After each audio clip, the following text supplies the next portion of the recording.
o Alerta Geral. Bate-papo político com os jornalistas Luzenor de Oliveira e Beto Almeida. Tem a expectativa nos bastidores políticos com um possível veto do presidente Luiz Inácio Lula da Silva a recursos do fundo eleitoral e também de emendas parlamentares, que são as chamadas emendas de comissão ao orçamento da União. O repórter Sátrio Salles chega com essas informações que têm impacto no dia a dia dos municípios do Ceará. Deputados federais e senadores se preparam para iniciar no dia 5 de fevereiro as atividades do ano legislativo. E em meio às expectativas sobre um possível veto do presidente Lula a recursos das emendas parlamentares ao orçamento da União de 2024. O sentimento nos bastidores políticos do Congresso Nacional é que parte das emendas de comissão turbinadas pelo Congresso no fim do ano passado deva ser vetada. São pelo menos 16 bilhões de reais destinados para esse tipo de emenda e do total dos recursos, o Executivo pode tirar até 5,5 bilhões de reais para recompor o orçamento do Programa de Aceleração do Crescimento, o PAC.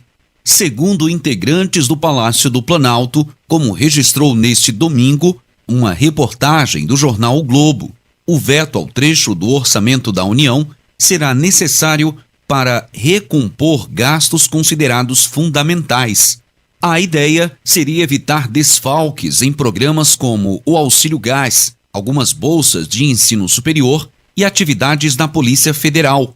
Interlocutores do Palácio do Planalto argumentam ainda que o entendimento com os líderes de bancada quanto às mudanças propostas ao projeto de lei orçamentária foi estabelecido um orçamento com previsão de 11 bilhões de reais em emendas de comissão, mas esse valor, por decisão de deputados e senadores, ficou em 16,6 bilhões de reais.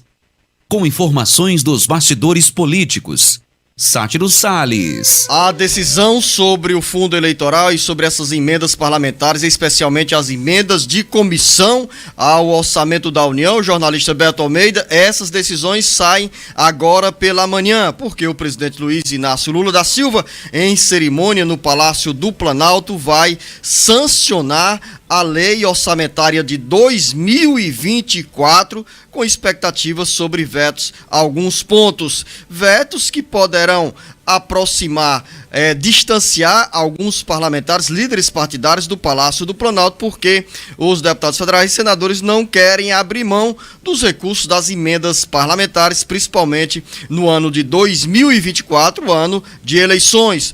Jornalista Beto Almeida, a segunda-feira, a semana começa com uma pauta bem aquecida nos bastidores políticos. Bom dia, aquecimento não apenas dessa temperatura nos bastidores políticos, mas parece também no nosso cotidiano, jornalista Beto Almeida, porque 7 horas da manhã já tem gente suando, mesmo com ar-condicionado. Bom dia, Beto Almeida. Beto Almeida, a análise política com credibilidade e isenção. Bom dia, Luzenor, bom dia aos ouvintes. Tem sim, Luzenor, a temperatura tá quente, mesmo aqui no estúdio, viu? A Camila, eu acho que ela continua ainda trabalhando aqui contra essa temperatura aqui interna. Mas olha, Luzenor, a questão toda é o seguinte: o tamanho do veto é que vai trazer hoje essa expectativa, que vai haver veto no orçamento da União para 2024. Isso a própria ministra do Planejamento, Simone Tebet, já havia sinalizado na semana passada.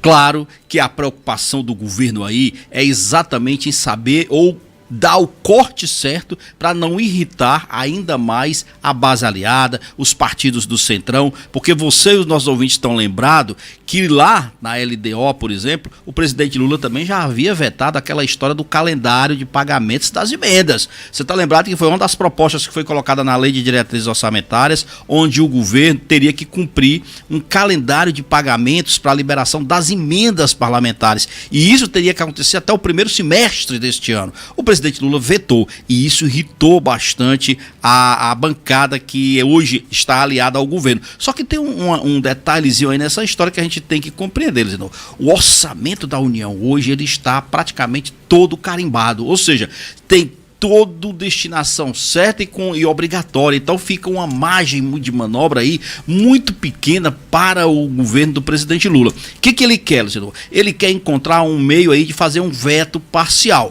Então, por exemplo, do total aí das emendas que estão destinadas para as chamadas emendas de comissão, ele quer fazer um corte. O acertado inicialmente, segundo a própria ministra Tebet, era de 11 milhões e meio. Só que na hora de fazer o orçamento, os deputados deram uma vitaminada. Passaram as emendas de comissão para 16 bilhões. Ou seja, aumentaram em 5,5 bilhões de reais, 5 bilhões e 500 milhões de reais. Exatamente. Tirando o dinheiro do PAC, do Programa de Aceleração do Crescimento. Agora, para os nossos ouvintes e internautas. Beto Almeida, a gente fala sobre muito em relação a emendas parlamentares.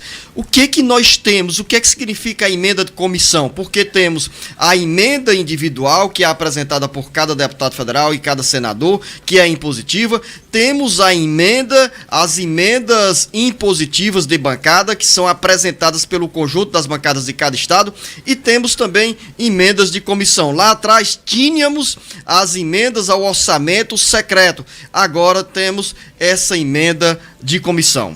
Pronto, as emendas de comissão, você explicou as duas que já existem, né? As emendas de bancada, as emendas individuais, e as emendas de comissão são aquelas que são emendas permanentes que estão em cada uma das casas do Congresso Nacional. Então, por exemplo, a Comissão de Saúde, Seguridade Social, aí tem emendas destinadas dentro para essas comissões, envolvendo exatamente a articulação de recursos da União para a saúde e para a Seguridade Social. Do mesmo modo, as emendas destinadas, por exemplo, ao trabalho, vão sair de dentro dessas comissões que existem dentro do Congresso Nacional. Por isso que elas são chamadas emendas de comissão. Elas não são de um parlamentar específico, elas não são de uma bancada específica, mas das comissões temáticas que estão hoje dentro da casa e têm o seu poder de influência na elaboração do orçamento. Esse é o caso. Só que os parlamentares, eles vitaminaram, vamos dizer assim, deram aí um plus de 5 bilhões, pois é este valor que o presidente Lula, tudo indica, deverá vetar. Mas é só isso? Não, porque aí tem também uma preocupação do presidente, em ampliar um pouco mais a margem de recursos dele para o PAC, que é o Programa de Aceleração Programa de Aceleração do Crescimento, que é exatamente os programas sociais, por exemplo, como Bolsa Família, como Vale Gás, e aí ele quer agora dar um cortezinho, uma tesourada no fundão eleitoral. Você lembra, Luciano, que o governo chegou a propor apenas que eu estou falando em relação ao que foi aprovado, tá, gente? 900 milhões de reais para as emendas para esse fundão eleitoral. Só que ele foi para 4 bilhões e 900 milhões de reais. Esse valor, Zeno, foi criticado, inclusive pelo presidente do Congresso Nacional, Rodrigo Pacheco, por várias entidades da sociedade civil que consideram que houve aí um exagero em relação a esse montante que foi aprovado e incluído no orçamento da União para este ano de 2024. Então, em meio a todo esse cenário de tensão que existe na relação do presidente Lula com as bancadas aliadas no Congresso Nacional, a expectativa hoje é: qual é o tamanho desse corte? Quanto virá esse veto parcial? O que tira realmente das chamadas emendas do fundão eleitoral, aliás, do valor que está destinado para o fundão eleitoral, e também para essa questão das comissões, das emendas de comissão? Lembrar que a proposta inicial do governo para o fundo eleitoral era de 900 milhões de reais. Os deputados federais e senadores acharam pouco dinheiro e aumentaram esse valor para 4 bilhões e 900 milhões de reais. Pois não, Beto. E ainda tem a questão que, lembre-se, qual é a grande coisa aqui nessa discussão do orçamento? É que o governo prometeu que iria ter um déficit zero. O que é um déficit zero, Zeno? É você exatamente gastar dentro daquele limite que está previsto para receitas e despesas, zerando ali o jogo. Só que o próprio Tribunal de Contas da União divulgou um relatório na semana passada, dizendo o seguinte, que as receitas que estão previstas para este ano de 2024, elas já estão superestimadas. Ou seja, não se sabe se o governo vai atingir de fato essas emendas. Portanto, tem aí uma possibilidade de déficit primário. O que é o déficit primário? De pelo menos 55 bilhões de reais. Ou seja, que o governo poderá não ter as receitas para cobrir esses gastos.